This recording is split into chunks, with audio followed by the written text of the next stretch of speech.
The iron gate crashed shut with a sound that echoed through the quiet suburban street. Maya Foster stumbled backward, her worn backpack sliding off her shoulder. In her trembling hands, she still held the empty container that had contained her dinner, pasta she'd just given to a stranger. "Don't you dare come back here." Uncle Richard's voice boomed from behind the locked gate. Aunt Patricia stood beside him, arms crossed, her face twisted in disgust. Maya's legs shook. Tears blurred her vision as she looked at the only home she'd known since her parents died in that car crash 3 years ago.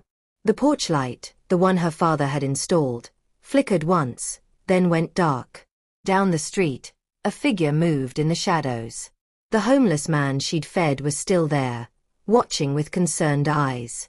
The paper container sat carefully placed on the ground beside him, as if it were precious. "I'm sorry," Maya whispered to no one. "I'm so sorry." The evening air felt heavy. A car passed slowly, its headlights sweeping across her face.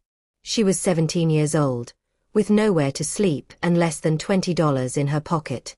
That was the moment everything in Maya's life shattered. But it was also the moment everything began to change. Behind her, footsteps approached. Soft, deliberate. "Maya," a calm voice said. She turned. The homeless man stood there, no longer hunched over. His posture had changed. His eyes, previously downcast, now held a strange intensity. "Do you trust me?" he asked. Before Maya could answer, headlights flooded the street. Not one car. 3. Sleek black vehicles that looked like they belonged to someone important. Maya's heart pounded. Nothing made sense. The homeless man reached into his pocket and pulled out a phone. Not a cheap phone, but something expensive and new. "Sir," a driver said, stepping out of the first car. "We're ready." Maya's world tilted. She looked at the man in the tattered coat, then at the luxury cars, then back at him. "Who are you?" she whispered. The man smiled sadly. Someone who needed to see if kindness still existed in this world. He paused. "You passed a test you didn't know you were taking." Behind them, the gate rattled. Uncle Richard had seen the cars. His face pressed against the bars, eyes wide with confusion and sudden fear. "Maya," he shouted. "Wait. Let's talk about this." But Maya wasn't listening anymore. The stranger extended his hand toward her. "Your life is about to change," he said quietly. "The only question is, are you brave enough to let it?" Maya stared at his outstretched hand. Her backpack felt heavy. Her future felt uncertain. But something in his eyes, something honest and true, made her decision. She reached out and placed her hand in his. Don't forget to like this video, subscribe, and share it with your friends, and most important thing, turn your notification bell so you can get informed when I dropped another amazing story. Drop your thoughts and reactions in the comments. What would you do if your spouse tried to kill you and you survive? Will you take a revenge or disappear forever? 6 hours earlier, the morning had started like every other morning in Maya's life, with someone telling her she wasn't good enough. "Maya, these dishes are still dirty." Aunt Patricia's voice cut through the small kitchen like a blade. "Do I have to do everything myself?" Maya stood at the sink, her hands red and pruned from the hot water. She'd been washing dishes for an hour, after cooking breakfast for her aunt and uncle, after sweeping the entire house, after laying out Uncle Richard's work clothes. "Sorry, Aunt Patricia," Maya said softly. Her voice never rose. It couldn't. Not in this house. 3 years ago, when the police officer knocked on her door to tell her that her parents had died in a highway accident, Maya had thought that was the worst day of her life. She was wrong. The worst days came after, when Uncle Richard and Aunt Patricia moved into her family's house, claiming they were there to help her. But help came with a price. And that price was her freedom, her dignity, and slowly, her hope. "You're 17 years old and still useless," Aunt Patricia continued, inspecting a glass Maya had just washed. "Your mother spoiled you. That's why you can't do anything right." Maya bit her lip. Her mother's voice echoed in her memory. Baby, no matter how hard life gets, stay kind. Kindness always comes back to you. But standing in this kitchen, with her aunt's cruel words raining down on her, Maya wondered if her mother had been wrong. Still, she kept washing dishes, kept her head down, kept surviving. Later that afternoon, Maya sat in her tiny room, really just a converted storage space under the stairs, working on her laptop. The old computer was a gift from her father before he died. It barely worked, but it was enough for her to practice graphic design. Design was her escape. When she created logos, posters, and digital art, she forgot about the chores, the insults, the feeling of being trapped. Her online portfolio had started gaining attention. Small businesses were reaching out. Nothing big yet, but it was something. Hope, maybe. A notification popped up on her screen. New message from Atlanta Design Collective. Maya's heart jumped. This was one of the most prestigious design groups in the city. She clicked. Dear Maya, we've reviewed your portfolio. We'd like to invite you to interview for our Junior Designer Apprenticeship program. This is a paid position with mentorship opportunities. Maya had to read it 3 times to believe it was real. Her hands shook. This was everything she'd dreamed of. A real chance. A real future. She wanted to run downstairs and tell someone. But who? Uncle Richard would say she was wasting time. Aunt Patricia would find a way to make it about her own disappointments. So Maya sat alone in her small room and cried happy tears in silence. That evening, as she prepared dinner, Maya's mind was still spinning with possibilities. She cooked pasta, enough for her aunt and uncle, with a small portion left for herself. As she stirred the pot, she heard it. A gentle knock at the back door. Hesitant. Almost apologetic. Maya wiped her hands and walked to the door. Through the screen, she saw him. A thin man in a dirty coat, weathered face, eyes that looked tired in a way that went beyond just physical exhaustion. "I'm sorry to bother you, miss," the man said, his voice raspy. "I haven't eaten in 2 days. Do you have any food you could spare? Anything at all?" Maya looked at the pot of pasta. She looked at the small container she'd set aside for herself. Her stomach was already growling. She'd only eaten a piece of toast for lunch. Her mother's voice. "Kindness always comes back to you." "Yes," Maya heard herself say. "Wait here." She went back to the kitchen, scooped a portion into a container, added some bread, and grabbed a bottle of water from the fridge. As she walked back to the door, Aunt Patricia appeared in the hallway. "What are you doing?" her aunt demanded. "Just giving away some leftovers," Maya said. "Leftovers?" Aunt Patricia pushed past her and looked at the container. "That's your dinner. You're giving away your own food." "He's hungry," Maya said simply. Aunt Patricia's face turned red. "You stupid, stupid girl. And you wonder why your life is like this." But Maya had already opened the door and handed the container to the homeless man. "God bless you," he said, his eyes suddenly very sharp, very focused.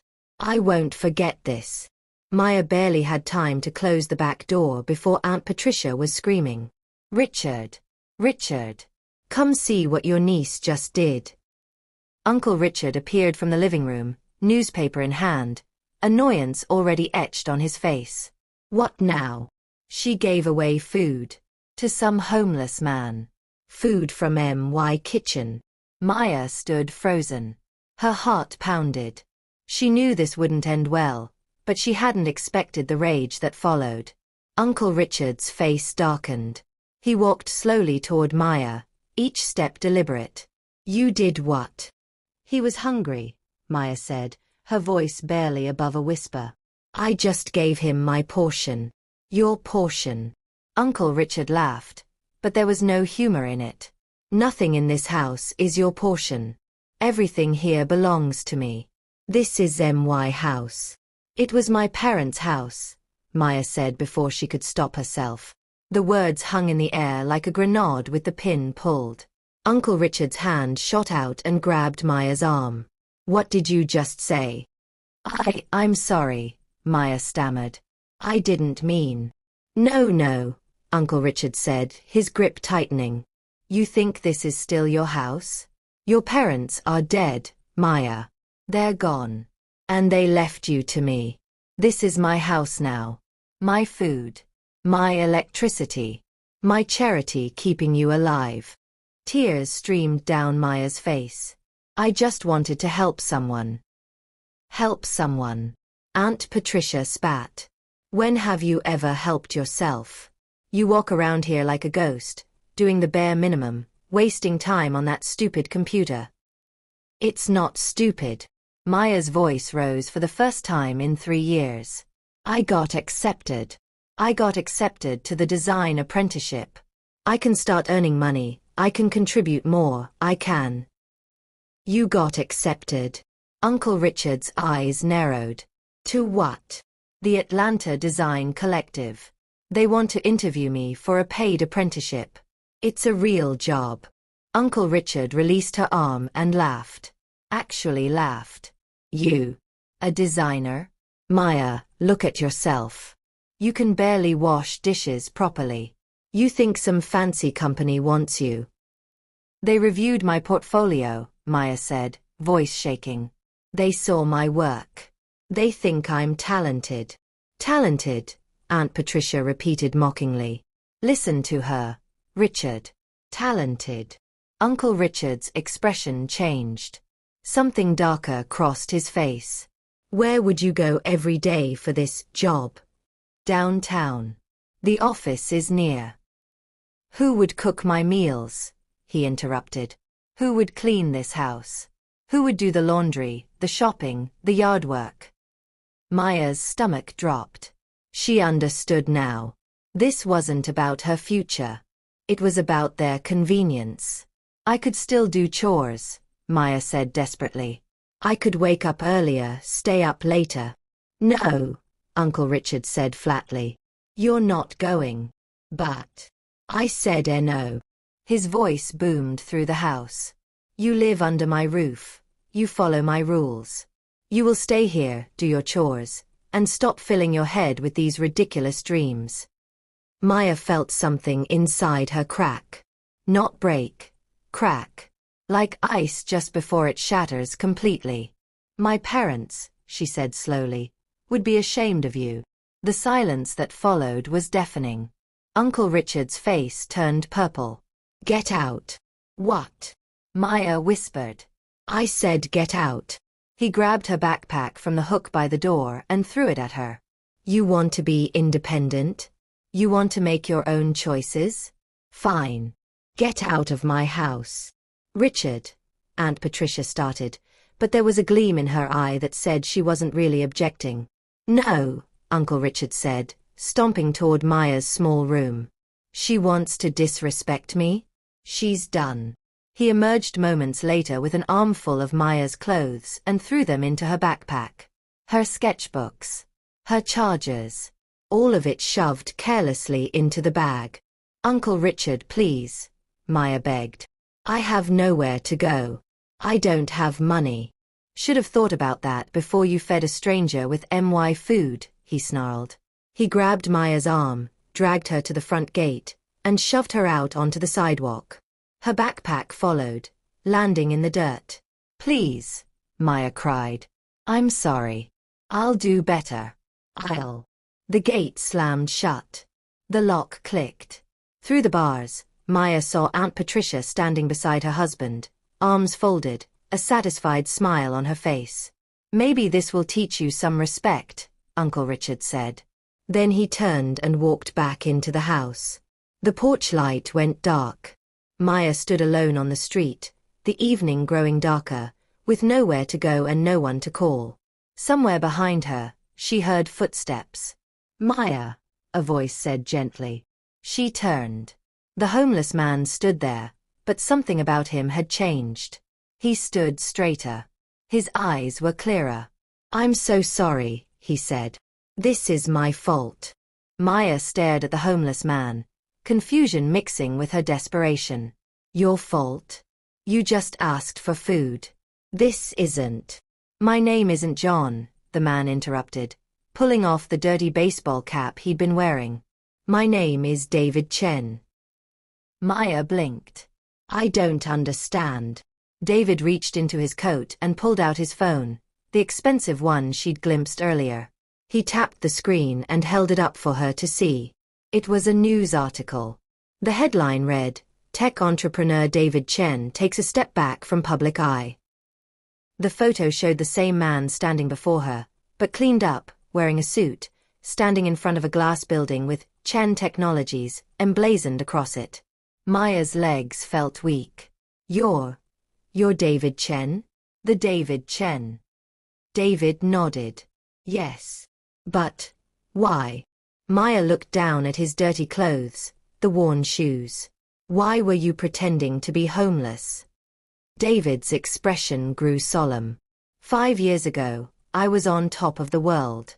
Young, successful, rich beyond measure. But I noticed something. The more money I made, the fewer genuine people I met. Everyone wanted something. Everyone had an angle." He paused, looking at the house behind the gate where Maya had just been thrown out. "I started wondering if anyone would help me if I had nothing. If anyone still possessed real kindness. So once a month, I disguise myself and walk the streets. Most people ignore me. Some are cruel. Very, very few actually help." Maya's mind reeled. "So this was a test." "Not a test for you specifically," David said. "I had no idea who you were until you opened that door. But yes, I was testing humanity. And you." He smiled. "You restored my faith. But I got kicked out because of it." Maya's voice cracked. "I have nowhere to go." "I know," David said quietly. "And that's why I'm here. I watched what happened through the gate. I heard everything." His jaw tightened. "Your uncle is a cruel man." "He's all I have," Maya whispered. "No," David said firmly. "He's not." Before Maya could respond, the 3 black cars she'd seen earlier pulled up to the curb. Drivers in professional attire stepped out. One of them approached David and bowed slightly. "Mr. Chen, we're ready when you are, sir." Maya felt like she was in a dream. Or a nightmare. She couldn't tell which. David turned to her. "Maya Foster. I know this is overwhelming. But I want to make you an offer." "An offer?" "Come with me. I'll provide you with a place to stay, help you finish school, and support your design career. In exchange, I ask only one thing, that you stay true to the kindness you showed me today." Maya's throat tightened. "Why? Why would you do this for a stranger?" David's eyes grew distant. "Because 15 years ago, when I was starting my company, I was sleeping in my car. I was broke, scared, and hungry. A woman I'd never met saw me sitting outside a grocery store and brought me a full meal.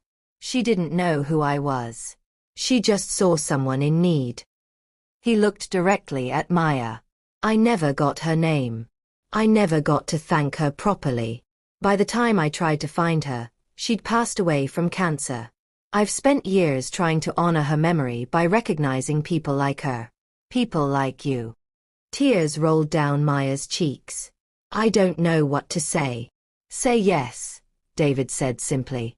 "Unless you'd rather stay here and hope your uncle changes his mind?" Maya looked back at the dark house. At the gate that had locked her out. At the family that had never really wanted her. Then she looked at David Chen, billionaire, stranger, someone who valued the one thing she had left, her kindness. "Yes," Maya whispered. Then louder. "Yes." David smiled and gestured toward the open car door. "Then let's get you somewhere safe." As Maya climbed into the luxury vehicle, the soft leather seats feeling surreal beneath her, she saw movement at the house. Uncle Richard had come back to the window. His face pressed against the glass, eyes wide with shock as he watched his niece get into a car that probably cost more than his annual salary. The driver closed Maya's door gently. David climbed into the front passenger seat. "Where are we going?" Maya asked. "My home," David said. "You'll have your own room, access to whatever you need, And time to figure out your next steps. No strings attached. Just a safe place to land. As the car pulled away from the curb, Maya watched her old life shrink in the rearview mirror. She had no idea that her real challenges were only just beginning. The car glided through Atlanta's streets, moving from Maya's modest neighborhood to areas she'd only seen in magazines. Buildings grew taller, streets grew cleaner, and the houses transformed into estates. Maya sat in silence, clutching her backpack like a lifeline. Every few seconds, she glanced at David Chen, half expecting him to turn around and admit this was all an elaborate prank. But David sat calmly in the front seat, occasionally typing on his phone, completely at ease. "We'll be there in about 10 minutes, he said without turning around. "Are you hungry? We can have the chef prepare something." "Chef?" Maya's voice came out as a squeak. David chuckled. "Yes. Though I should warn you, Mrs. Kim will probably cook enough food for 10 people. She always does when I bring guests." Maya didn't know what to say to that. Chef. Guests. This was a world so far removed from her reality that it felt like science fiction. The car turned into a private drive, and massive iron gates opened automatically. Maya pressed her face to the window, watching as they entered what could only be described as an estate. Manicured lawns stretched in every direction. Lights illuminated walking paths. A fountain, an actual fountain, sparkled in the center of a circular driveway. "This is your house?" Maya breathed. "Home," David corrected gently. "And for now, it's yours too." The car stopped in front of a modern mansion, all glass and clean lines, looking like something from an architecture magazine. Staff members emerged, standing at attention. David exited first and opened Maya's door himself. "Welcome," he said. Maya stepped out, her worn sneakers touching pristine stone pavers. A woman in her 50s approached, her face kind and welcoming. "Mr. Chen, welcome back," she said with a slight accent. "Mrs. Kim, this is Maya Foster. She'll be staying with us. Please prepare the blue guest suite and..." He glanced at Maya's thin frame. "Something warm to eat." "Of course," Mrs. Kim said, smiling at Maya. "Welcome, dear. You look exhausted. Come, let's get you settled." Before Maya could respond, Mrs. Kim gently took her backpack and guided her into the house. The interior was breathtaking. High ceilings, modern art on the walls, furniture that looked too expensive to sit on. But Mrs. Kim led her past all of it, chattering in a motherly way. "You must be hungry, yes? Mr. Chen didn't tell me he was bringing someone, but that's okay. I always make extra.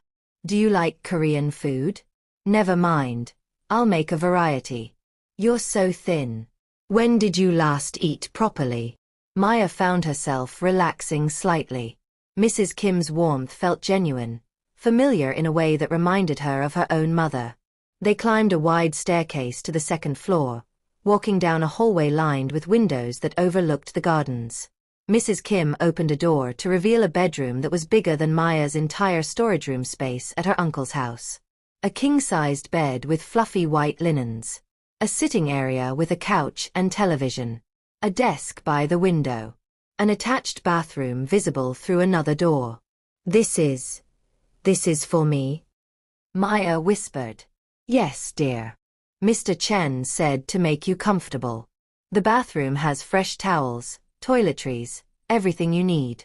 Why don't you shower while I prepare food? Take your time." Mrs. Kim set Maya's backpack on the bed and squeezed her shoulder gently before leaving. Alone in the room, Maya finally let herself break down. She sank onto the bed, so soft it felt like floating, and sobbed.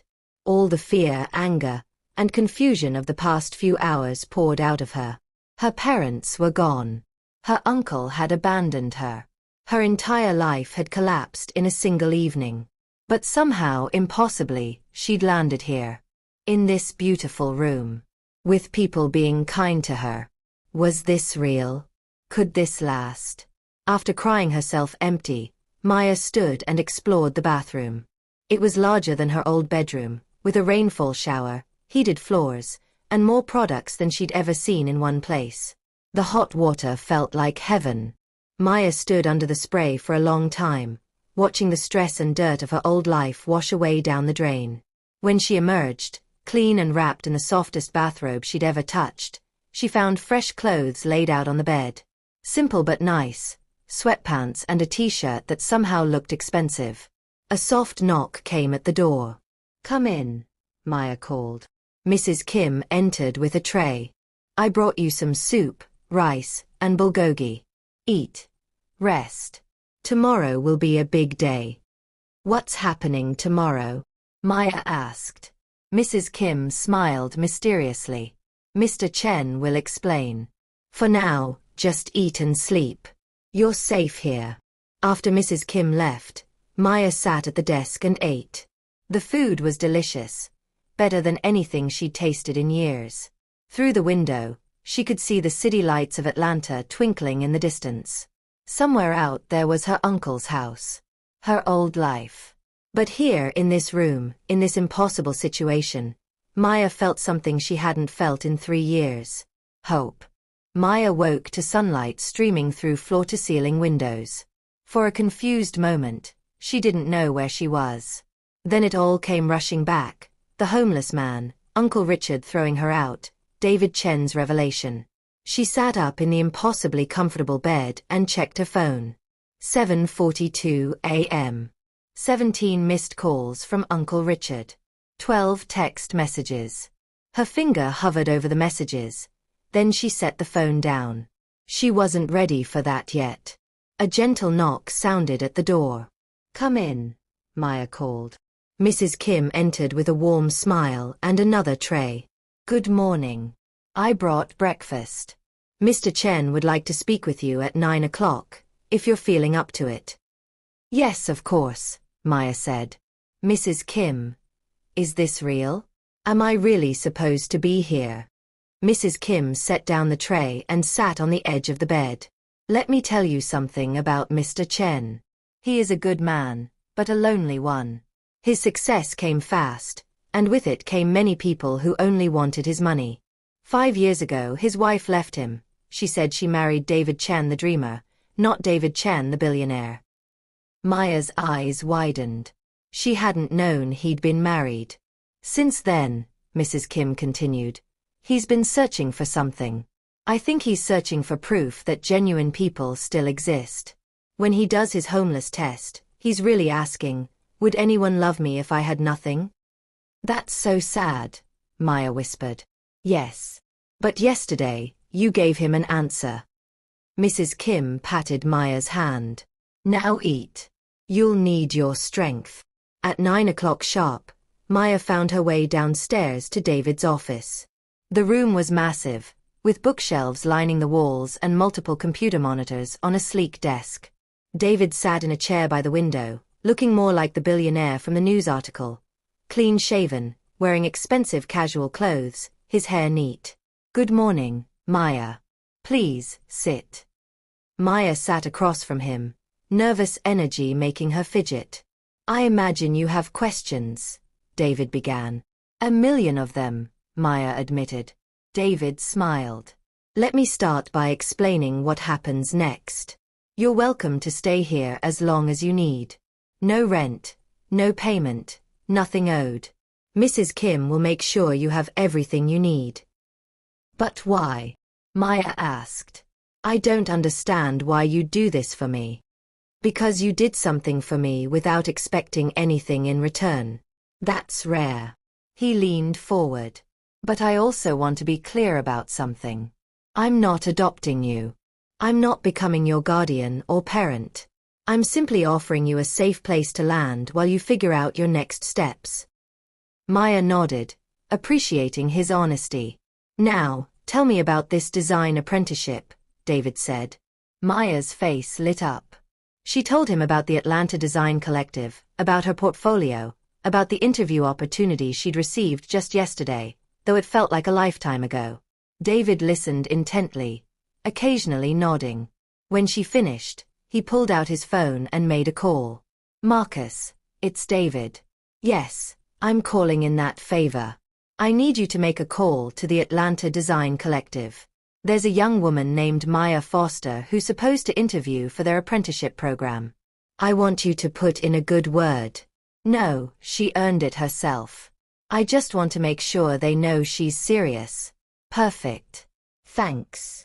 He hung up and looked at Maya. Your interview is scheduled for next week. I've arranged for a car to take you. You didn't have to. I know. But I wanted to. Maya, here's what I believe. You have talent and kindness. That's a rare combination. All I'm doing is removing the obstacles so you can show the world what you're capable of. Maya felt tears forming. I don't know how to thank you. Thank me by succeeding. By staying true to who you are. David's expression grew more serious. But I need to warn you about something. What? Your uncle will come looking for you. Once he realizes who I am and where you are, he'll show up. Probably with lawyers, claiming he's your legal guardian and demanding you return. Maya's stomach dropped. Can he do that? You're 17. Technically, until you turn 18, he has legal authority over you. But, David held up a hand, I have excellent lawyers too. If you want to stay here, I'll fight for you. But you need to understand, this might get ugly. Maya thought about Uncle Richard's red face, Aunt Patricia's cruel smile, the years of being treated like a servant in her own home. I want to stay, she said firmly. Good, David said. Then let's prepare for war. 3 days passed like a dream. Maya spent her mornings working on her design portfolio with a new laptop David provided.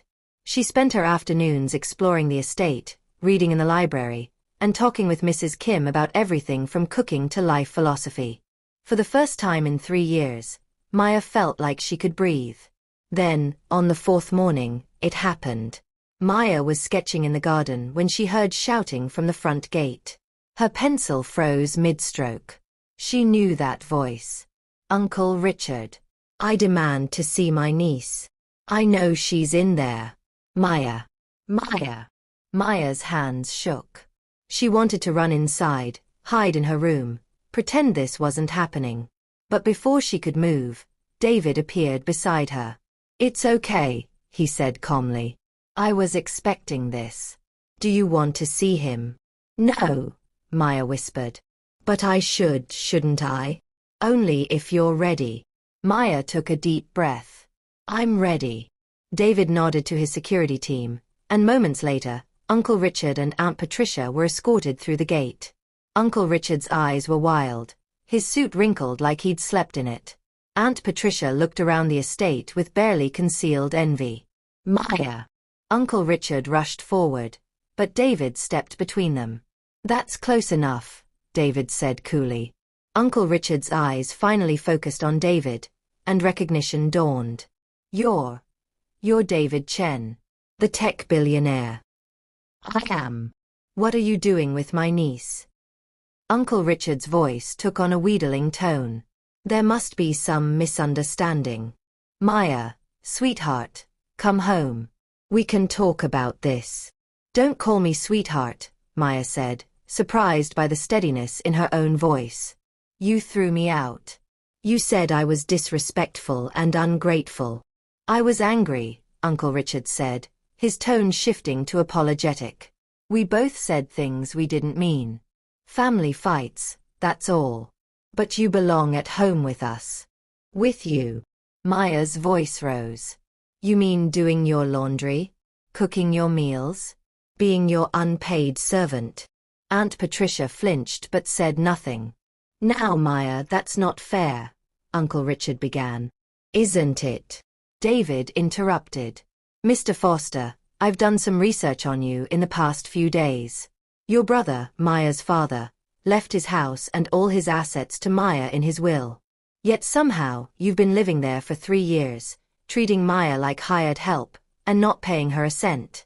Uncle Richard's face went red. That's family business.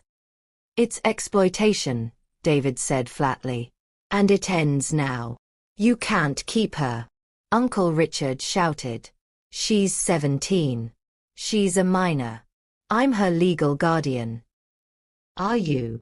David pulled out his phone and showed Uncle Richard something on the screen. Because according to your brother's will, guardianship of Maya was designated to her maternal grandmother, Evelyn Foster. Not you. Uncle Richard's face went pale. I spoke with Evelyn yesterday, David continued.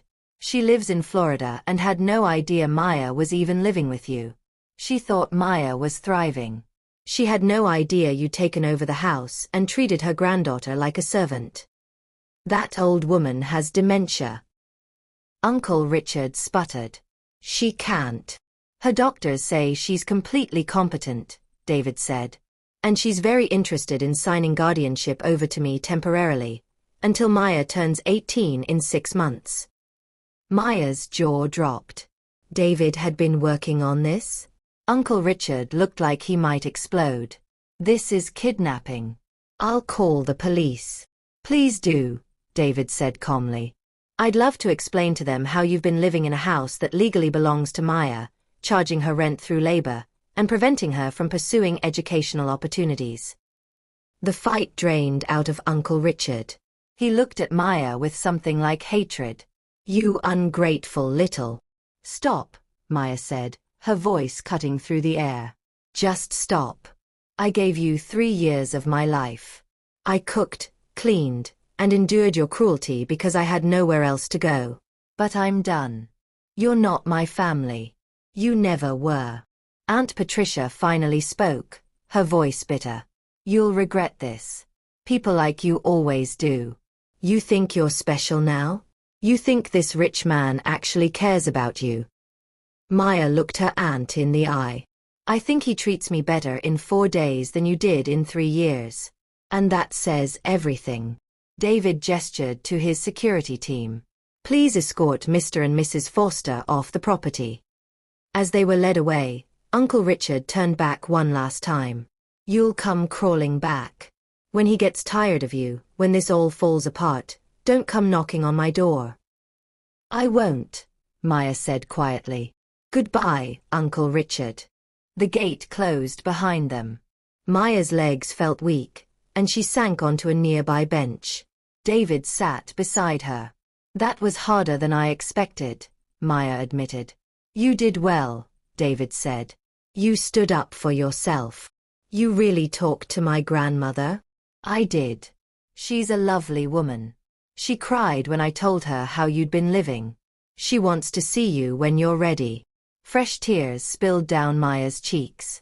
My parents used to take me to visit her every summer. After they died, Uncle Richard said she was too sick for visitors. He lied, David said gently. She's been wanting to see you for 3 years. Maya covered her face with her hands and sobbed. David sat quietly beside her, giving her space to process everything. Finally, Maya wiped her eyes. Why are you really doing all this? Please, I need to understand. David was quiet for a long moment. When I was building my first company, I was 22 and completely broke. I'd maxed out my credit cards. My apartment was about to be foreclosed, and I hadn't eaten a real meal in days. He stared at the fountain in front of them. I was sitting outside a grocery store, trying to figure out if I should give up and go back to my parents in Taiwan. A woman came out, saw me, and brought me a bag of groceries. She didn't know me. Didn't ask questions. Just said, "You look like you could use a good meal." Maya listened intently. That woman was Linda Martinez. She worked as a cashier in that store. Made minimum wage. Had 3 kids of her own to feed. But she saw someone in need and helped anyway. David's voice grew thick with emotion. 2 years later, my company took off. I went back to thank her, to repay her kindness 1,000 times over. But she died 6 months earlier from cancer. Her family was drowning in medical debt. Oh no, Maya whispered. I paid off their debt, set up college funds for her kids, but it never felt like enough. I never got to tell her that her kindness saved my life, not just physically, but mentally. She reminded me that good people exist. David looked at Maya. So now, once a month, I go out as a homeless man. I'm not testing humanity as much as I'm searching for people like Linda. People like you. Because the world needs more of you, and I have the resources to help you thrive.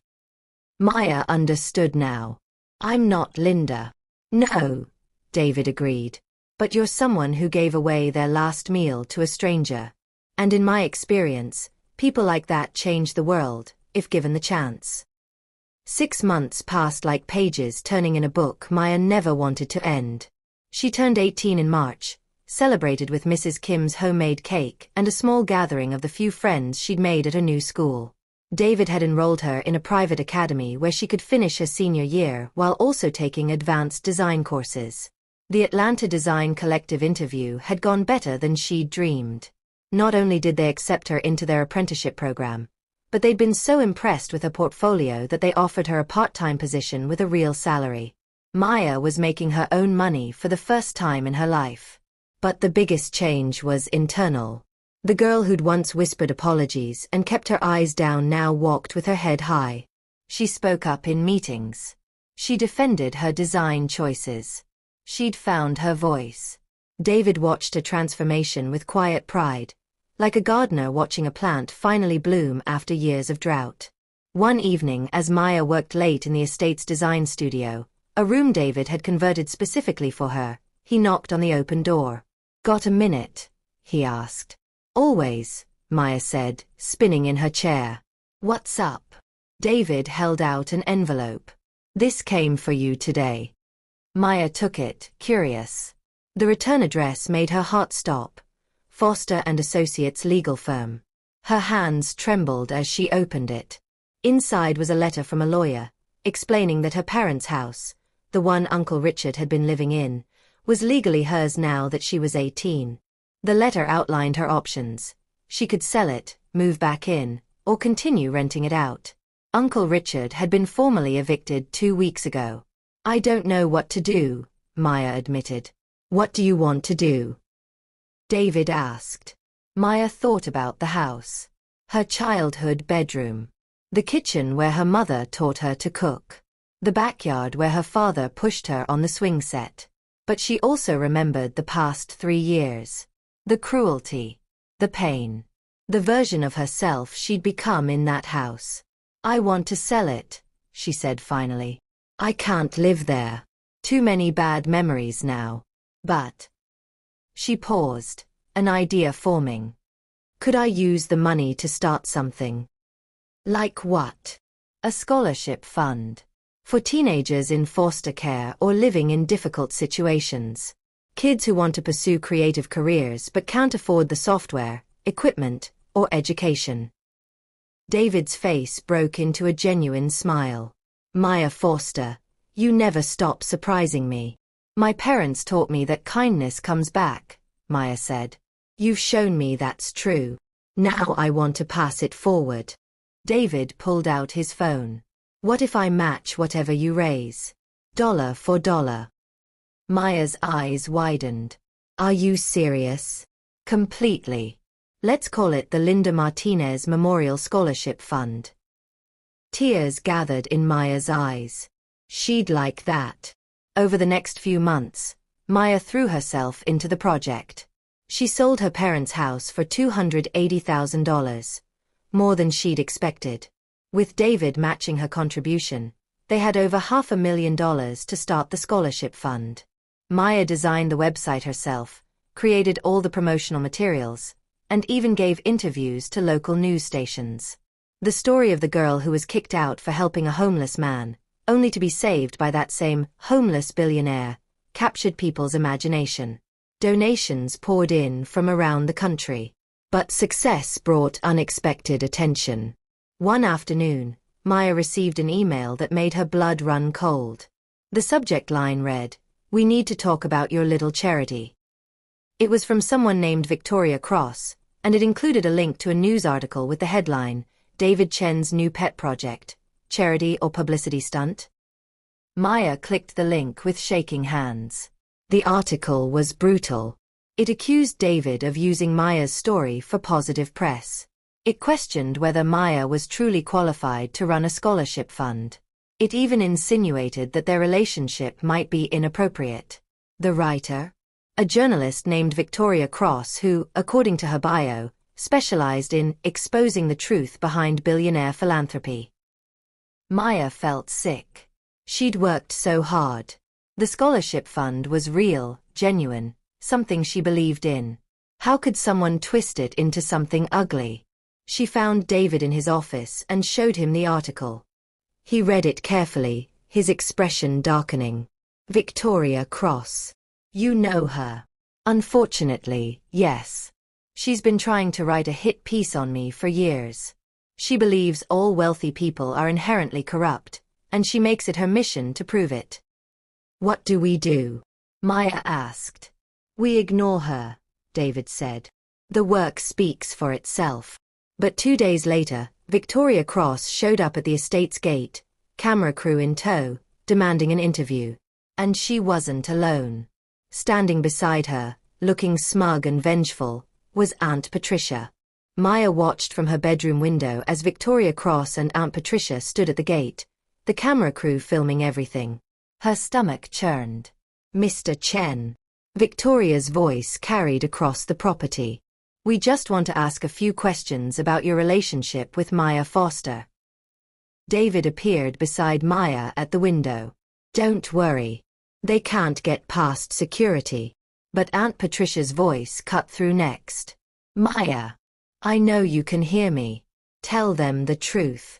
Tell them how he manipulated you. Manipulated me? Maya's voice rose in disbelief. Is she serious? David's jaw tightened. This is a coordinated attack. They're trying to bait us into responding emotionally. He was right. Maya could see Victoria gesturing to her cameraman, making sure he captured every moment. This wasn't about truth. It was about creating a narrative. David's phone rang. He answered, listened, then hung up. My lawyers are on their way.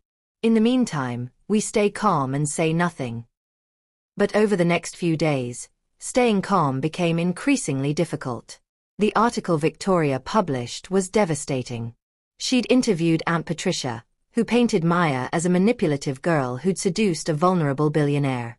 Uncle Richard gave quotes about how Maya had always been troubled, and how he'd tried his best to raise her after her parents died. The comments section exploded with judgment. Gold digger. Obviously sleeping with him. This scholarship fund is just money laundering. Poor little rich girl playing victim.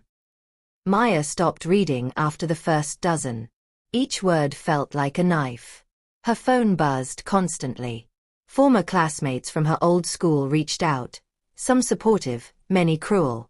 The design collective called an emergency meeting to discuss whether her involvement was damaging their reputation. Maya sat in her room, laptop closed, phone on silent, feeling the weight of the world crushing her. A knock came at the door. Mrs. Kim entered with tea and a sad smile. You haven't eaten today, she said gently. I'm not hungry. Mrs. Kim set down the tray and sat beside her. Can I tell you something about Mr. Chen? Maya nodded. 5 years ago, when his wife left, the media destroyed him. They said he was a workaholic who neglected his family. They said he cared more about money than love. They said terrible, terrible things. What did he do? He disappeared for 6 months. Went completely off the grid. When he came back, he was different, quieter, more careful about who he let into his life. That's when he started the homeless tests. Mrs. Kim took Maya's hand. The point is, he survived the storm. And so will you. But only if you don't let them change who you are. Maya wiped her eyes. I just wanted to help people. How did it become this?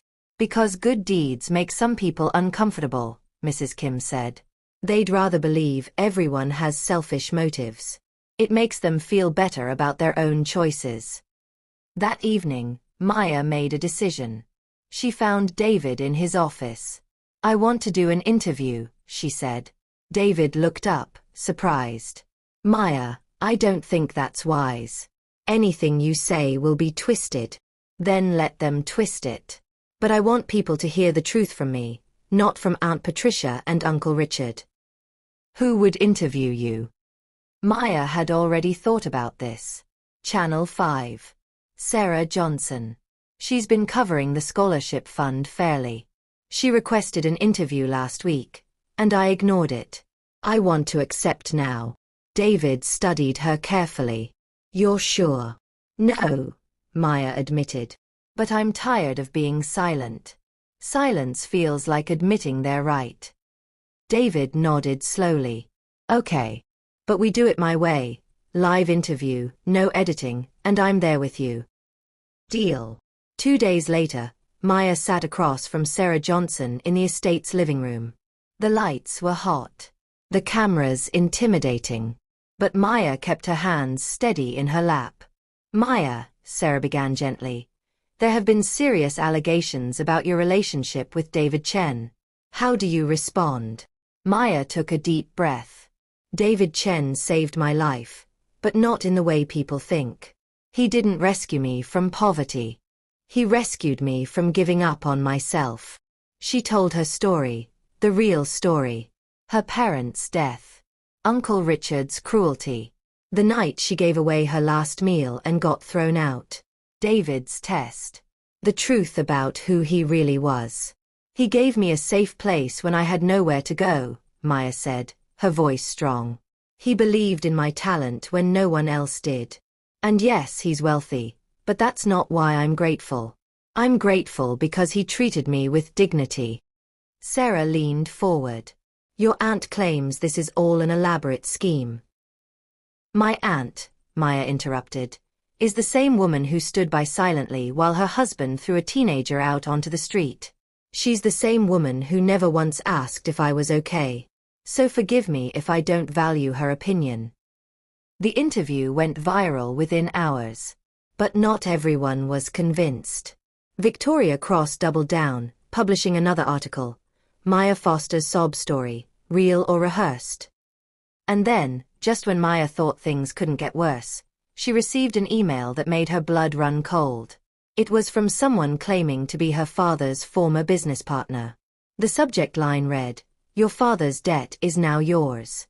And I'm coming to collect." Maya stared at the email, her heart pounding so hard she could hear it.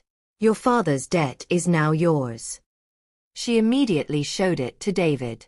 His expression hardened as he read. This is from someone named Marcus Webb, Maya said, her voice shaking. I've never heard of him. My father never mentioned any business partner.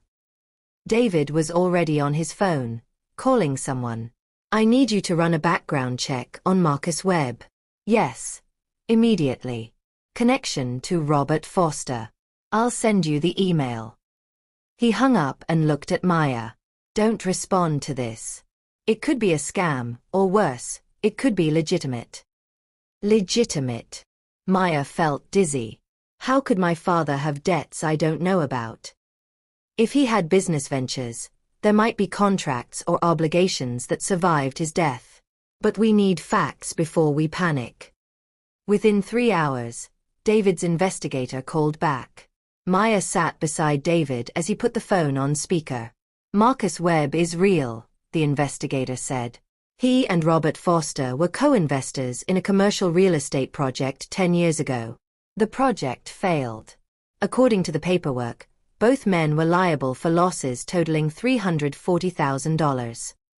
Maya gasped. $340,000? Yes. Marcus Webb paid his half. Robert Foster died before paying his. But Maya was a child when her father died, David said sharply. Surely the debt doesn't transfer. Normally, no. But Robert signed a personal guarantee. And there's a clause stating that in the event of his death, the debt transfers to his estate, which Maya inherited when she turned 18. Maya felt like she might throw up. I don't have that kind of money.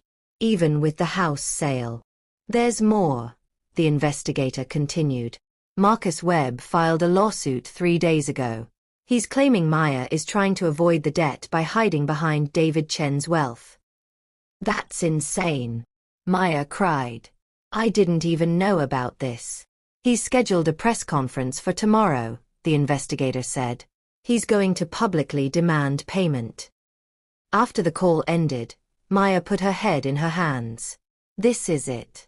This is how it all falls apart. The scholarship fund, my reputation, everything. David was quiet for a long moment. Then he said something that surprised her. How much money is in your personal account?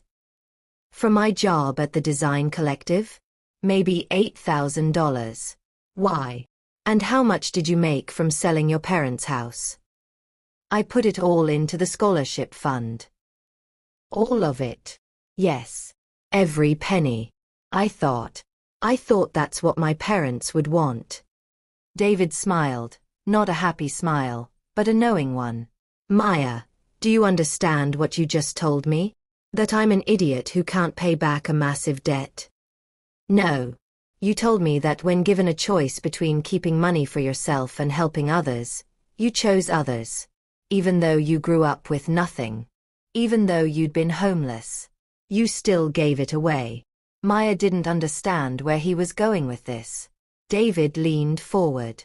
Tomorrow Marcus Webb is going to stand in front of cameras and paint you as a spoiled girl living in luxury while refusing to pay your father's debts. He's going to say you're hiding behind me. I'm not hiding. I know. So let's prove it. David's eyes gleamed with an idea. We're going to that press conference. And you're going to tell the truth. The next morning, Marcus Webb stood outside a downtown office building. Reporters gathered around him. He was a heavy-set man in an expensive suit, with a confident air of someone who knew he was about to win. Ladies and gentlemen, Marcus began, I'm here today to discuss a grave injustice. 10 years ago, my friend Robert Foster and I invested in a project together. When that project failed, I paid my share of the losses. $170,000. Robert promised to pay his share, but he died before he could.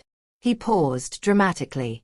Now his daughter, Maya Foster, has inherited everything, including this debt. But instead of honoring her father's obligation, she's living in a billionaire's mansion, spending money on vanity projects, and ignoring my attempts to collect what's legally owed. A reporter raised her hand. Mr. Webb, Maya Foster is only 18. Old enough to inherit property. Marcus cut her off. Old enough to run a scholarship fund. Old enough to be responsible for her father's debts. Is she? A voice called from the back of the crowd. The reporters turned. Maya and David walked through the crowd together. Marcus's confident expression faltered. Miss Foster. I didn't expect you to face you, Maya said, stepping forward. She looked directly at the cameras. My name is Maya Foster. My father was Robert Foster, and yes, it's true that he owed money when he died. Marcus smiled, thinking he'd won. Then Maya continued. It's also true that when I turned 18, I inherited my parents' house. I sold that house for $280,000. Do you know what I did with that money, Mr. Webb? Marcus's smile faded. I gave it all away. Every single penny went into a scholarship fund for kids who grew up like me, with nothing. So you're right about one thing. I can't pay you. She stepped closer to Marcus, her voice steady and strong. But here's what you didn't mention in your press conference. My father died 10 years ago. You waited until I turned 18 and inherited property to file your lawsuit. For 10 years you said nothing.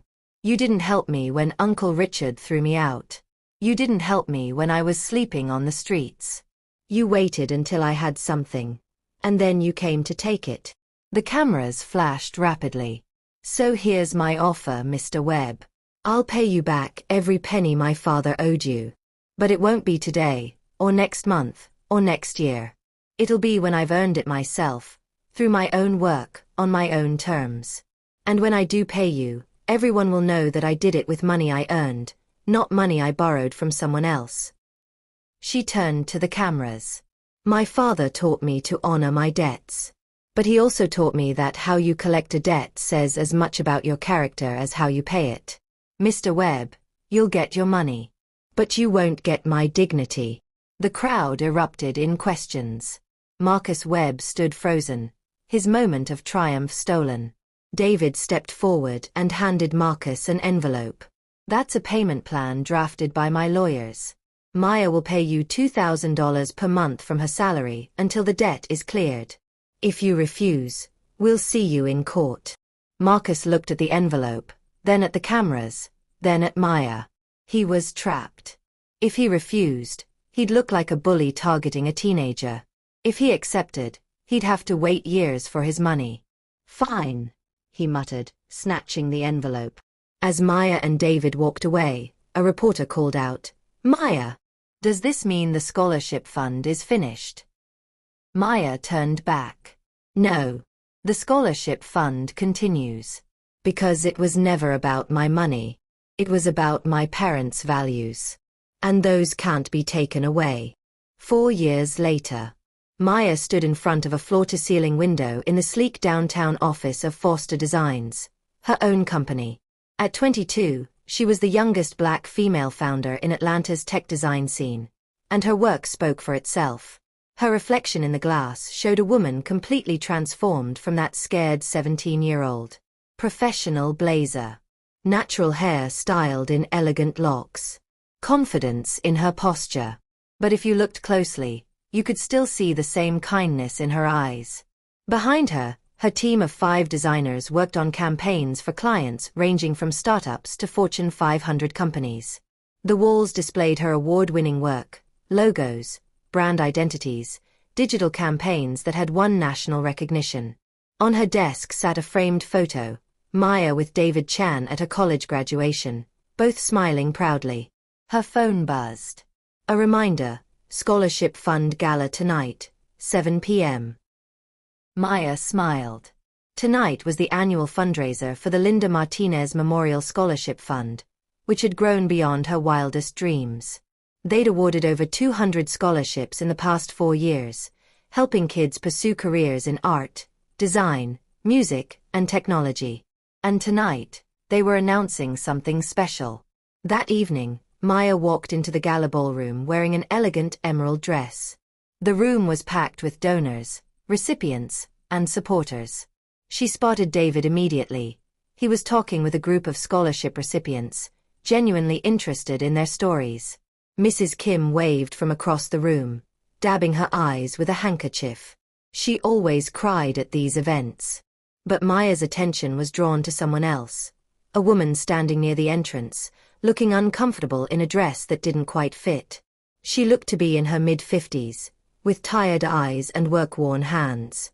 Maya recognized something in that woman's posture. Uncertainty. The feeling of not belonging. She walked over. "Hi, I'm Maya Foster. Welcome." The woman's eyes widened. "You're Maya? Oh my goodness.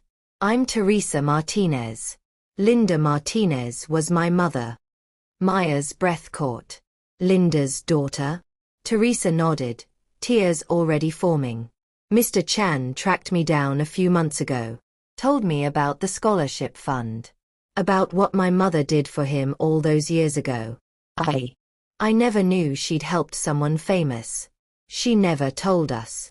"That's because she didn't do it for recognition," Maya said gently. "She did it because she was kind." "She was," Teresa whispered.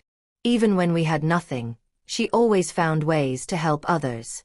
Sometimes I thought she was crazy for it." Maya took Teresa's hand. "Your mother's kindness created all of this. Every scholarship, every kid whose life changed because they got a chance they wouldn't have had, that's your mother's legacy." Teresa wiped her eyes. "Thank you for honoring her." The gala began with speeches from scholarship recipients sharing their success stories. A young man who'd used his scholarship to study film production and now worked for Netflix. A woman who'd become a graphic novelist. A musician who'd just signed with a major label. Then David took the stage. 4 years ago, he said, a 17-year-old girl gave away her last meal to a stranger who turned out to be me. That act of kindness changed both our lives. Tonight, I'm proud to announce that the Linda Martinez Memorial Scholarship Fund has reached a major milestone. He gestured to the screen behind him, where numbers appeared, $5.2 million raised. The crowd erupted in applause. But that's not all, David continued. Tonight, I want to announce our newest board member, who will help guide the fund's future. She's someone who understands what it means to struggle, to persevere, and to never lose your kindness even when the world is cruel. Please welcome Maya Foster. Maya walked onto the stage, overwhelmed by the standing ovation. She took the microphone, her hands steady now. When I was 17, I thought my life was over. I'd lost everything. My parents, my home, my hope. But then something happened. I chose kindness over survival. I gave away my last meal, not because I was noble, but because I couldn't stand the thought of someone going hungry. She paused, looking out at the crowd. That choice led me here. To all of you. To this moment. And I want every young person watching this to know, your circumstances don't define you. Your kindness does. Your integrity does. Your refusal to let cruelty make you cruel, that defines you. As Maya spoke, she noticed movement at the back of the room. Two people had entered late, standing in the shadows by the door. Uncle Richard and Aunt Patricia. They looked older, diminished somehow. Aunt Patricia had tears on her cheeks. Uncle Richard's shoulders were slumped in what might have been shame. Maya's voice didn't waver. I'm not here to tell you that kindness is easy, or that it always pays off right away. Sometimes it costs you everything. But I'm here to tell you that it's worth it. Because kindness connects us. It reminds us we're human. It changes the world one small act at a time. After her speech, after the applause, after dozens of people congratulated her, Maya found herself alone for a moment in the hallway. That's when Uncle Richard approached. Maya, he said quietly. Could we talk? Maya looked at him. This man who'd made her life miserable, who'd thrown her out, who'd lied about her to the press. She could say no. She had every right. Instead, she said, 5 minutes. They found a quiet corner. Aunt Patricia stood back, uncertain. I don't expect forgiveness, Uncle Richard began. I was cruel to you. I took advantage of you. His voice cracked. I was jealous of your parents. My brother always had everything I wanted. Success, a beautiful family, respect. When he died, I thought I finally had my chance. But all I did was destroy the one good thing he left behind. Maya said nothing. I watched you tonight, Uncle Richard continued. I saw what you've become. And I realized. You're exactly like your father. Kind, strong, better than the people around you deserve. Why are you here? Maya asked. To tell you I'm sorry. And to tell you that I paid Marcus Webb. Maya's eyes widened. What?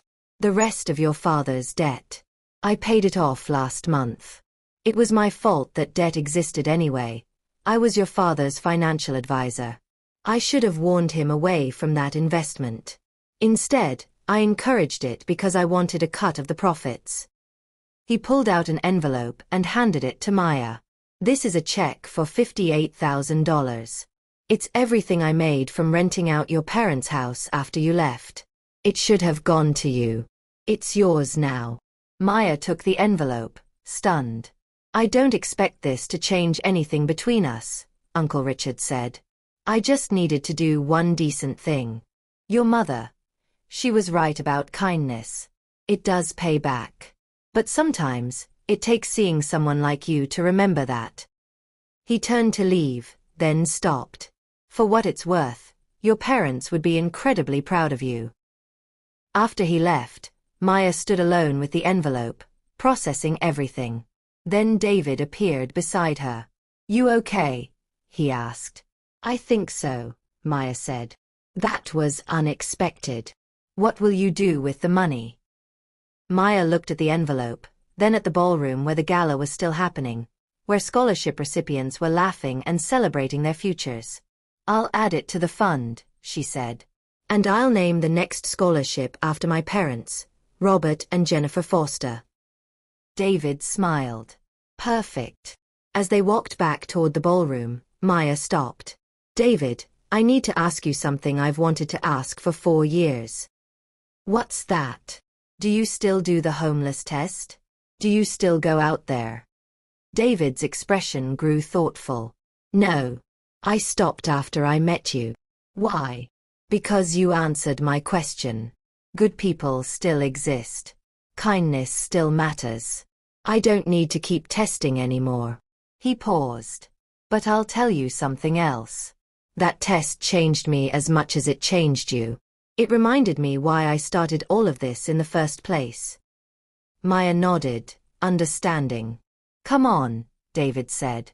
"There's someone I want you to meet. A young man named Jason. He just received our scholarship. He's 17, living in his car, and dreams of becoming a software engineer." Maya's eyes lit up. "Let's go." As they walked back into the gala together, Maya felt something settle in her chest. Peace. Gratitude. Purpose. 4 years ago, she'd been kicked out for helping a stranger. Today, she was a successful businesswoman, scholarship board member, and advocate for young people who'd grown up like she had, with nothing but dreams and determination. Her mother had been right all along. Kindness pays back. It just doesn't always happen on our timeline.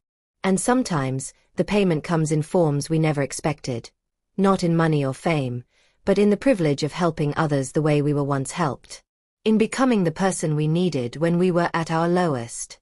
In breaking cycles instead of perpetuating them. Maya looked around the ballroom one more time, at the scholarship recipients, at David, at Mrs. Kim, at Teresa Martinez holding her mother's photo with pride. This was her family now. Not bound by blood, but by kindness, purpose, and the shared belief that good still exists in the world. And she was just getting started. The end. Thank you for joining us on Maya's incredible journey from being kicked out to becoming one of the most inspiring young women in America. If this story touched your heart, please like this video, subscribe to our channel for more inspiring stories, and share this with someone who needs to hear that kindness matters.